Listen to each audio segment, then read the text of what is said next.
In order to maximize your potential as a human being, you need to intentionally and actively do this. This means that personal growth is actually a choice. And I'd like to break down this tweet that I made the other day.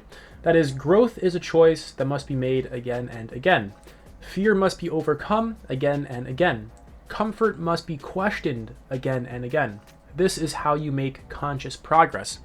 So in order to grow, you need to repeatedly choose growth. You need to pick up the book and read it and then do it again. You need to take on some kind of new role at work that forces you to develop new skills. You need to actually practice meditation, sit down and do it. You need to get up and go to the gym. And the point that I'm trying to make here is that you need to actually do it. You're not going to really develop yourself just by watching videos and even reading books. I have read a lot of books and they're fantastic, but the thing is you need to integrate the knowledge and experience that you're picking up. You need to actually incorporate it into your sense of self. And the way that you do this is through some kind of grounding or embodiment practice like meditation, breath work, yoga, things that actually get you in touch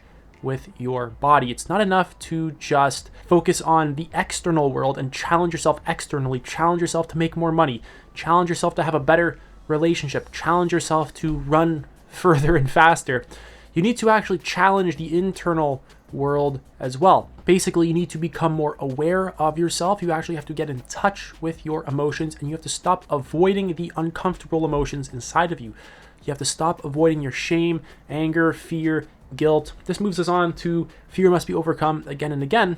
Fear is not just fear of external things. We also fear the internal world. We fear questioning our own beliefs, questioning our own psychology, our own mind, questioning all of our patterns, really. I think I said beliefs already.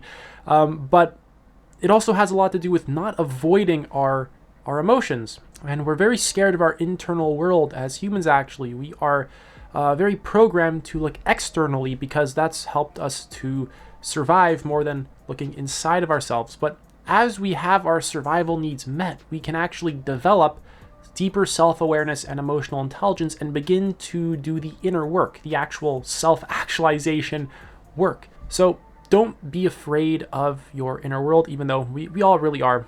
What I mean by that is actually investigate yourself, investigate your mind and your emotions, and you have to do this actively. You need to actually physically feel what is happening in your body. This isn't a mental thing. It's not just strictly an intellectual thing. That is one part. There's also the component of sensation and feeling, and just really, I can't get any more direct with this.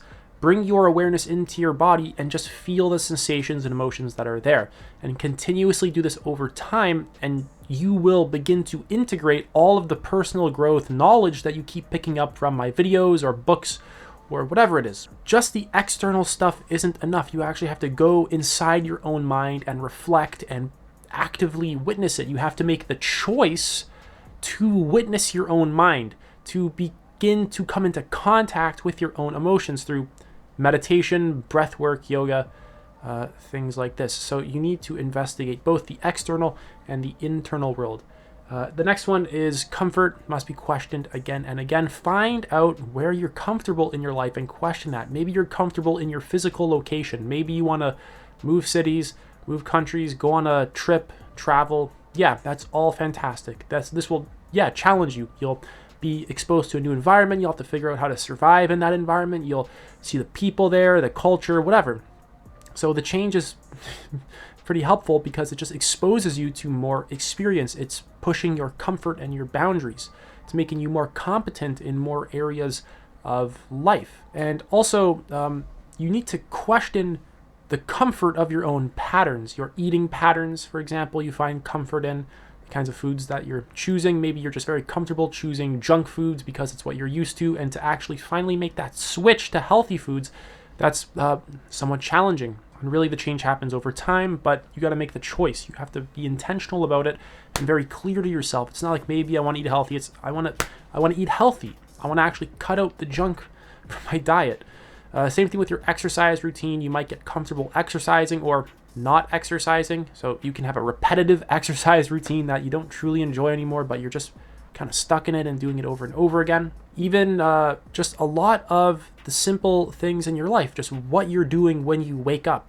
You just find comfort in a specific routine. You need to challenge that so you can build a better routine that is more conducive to your long-term goals and well-being, and really just your career, your relationships, your self-actualization, all these things: health, wealth, relationships, self-actualization. So actually notice where you are comfortable in your life. Maybe your relationship isn't conducive to growth, and what are you going to do about that? Are you going to talk about it with your partner? Maybe you have to leave. Maybe you guys are both open to exploring new things and growing together. Up to you. Maybe your career isn't very conducive to growth. Maybe you do repetitive tasks over and over and over again, and it's boring and you're not being challenged whatsoever. So maybe you gotta get a new one. Basically, the point I'm trying to make in this video, the overarching point, is to change the actual things that you're doing. Like, actually make an intention to change and then actively do it. Personal growth will not happen otherwise. You can't just sit around and eat the same foods, do the same thing, not meditate, not read, go to the career that's not challenging you at all, come home, do the same things with your significant other. It's just repetitive. Like, your life is very repetitive. As humans, we're very habitual, and you need to challenge the habits that you're stuck in. You have to challenge the patterns that you're stuck in and begin to identify what's comfortable and what is not conducive to growth, and begin to change over time. It's hard. But really, if you want to commit to personal growth, this is what you have to do. This brings me to the last point, which is make a commitment to personal growth, dedicate yourself to it. If you want to reach your full potential, and really this is a need, this is self-actualization, is to be achieving your full potential, you need to commit yourself to that. You have to give time to it every day. You need to begin to shape your life around self-actualization and personal growth. It's not just like a little thing you do on the side. No, self-actualization is your life. This is a need, and without self-actualization, you can't be healthy because it's a need. So when it comes to personal growth, it's not just like a little fluffy thing that we pursue on the side. It's like a little part of our life. No, that you're not getting anything out of personal growth if this is how you're treating it. You need to actually treat it like it's one of the biggest things in your life, if not the biggest, top one. If you want to really grow, this has to be the number one value in your life, is personal growth. And you need to, pursue it in all domains of life, in your health, your wealth, your relationships, and your self-actualization. You need to actually carve out time in every single one of these categories to actually do that and begin to question them. Notice where you're comfortable, notice where you feel stuck, change your patterns, notice the habits, notice the relational habits, your attachment style, notice if your work is challenging you whatsoever, notice if you're comfortable in an unhealthy diet, and actually have the balls to change it. You actually have to cut things out and replace it with new things that are more conducive and more in alignment with self-actualization.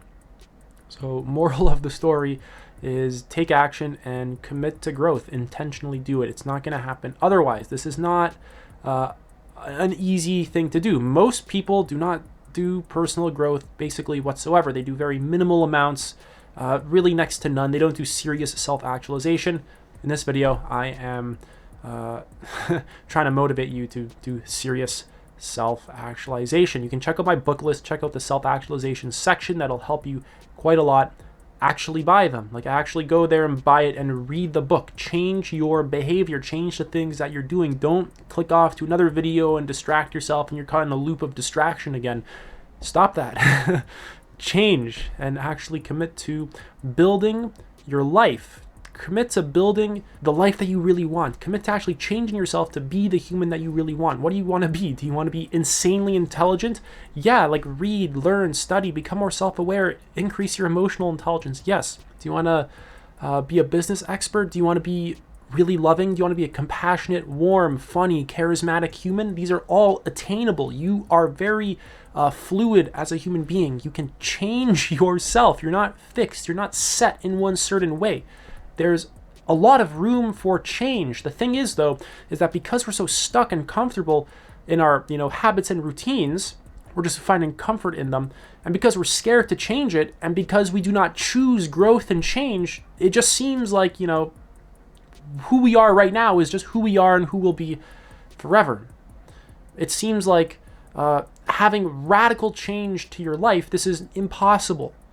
because we just do so much of the same old, and we're just stuck in similar routines, and it creates this very consistent perception of ourself and the world that we live in. So if you want to really change, you have to actually do something different. It's fairly simple, but you actually have to do it though. Like, you can't like half-ass it. You can't be lazy about it. This isn't boot camp. You know, like I'm not your sergeant, you know, like can't be lazy about it, but it needs to be a very serious intention. There has to be a very sincere motivation to grow, and as well as actions that are in alignment with that. So sitting down and meditating for 30 minutes, actually picking up a book and reading it and writing and pursuing the career that you really want, and actually having a set of standards for the kinds of relationships that you're going to attract into your life, so that, you know, a bunch of garbage isn't, you know, just entering your life, and also changing yourself so that you can attract those kinds of people to enter your life, going through your own personal toxic garbage, your own shame, fear, guilt, aggressiveness, passive aggressiveness, whatever, anger. Nothing wrong with any of that, but you have to see it all clearly and admit that you have some toxic patterns as well that need cleaning up. That's it for this video. I do one-on-one coaching. Feel free to book me. I have a book list as well. Check it out. And the self-awareness worksheet. Everything is in the description. If you have any questions whatsoever, leave them in the comment section below. But other than that, take it easy.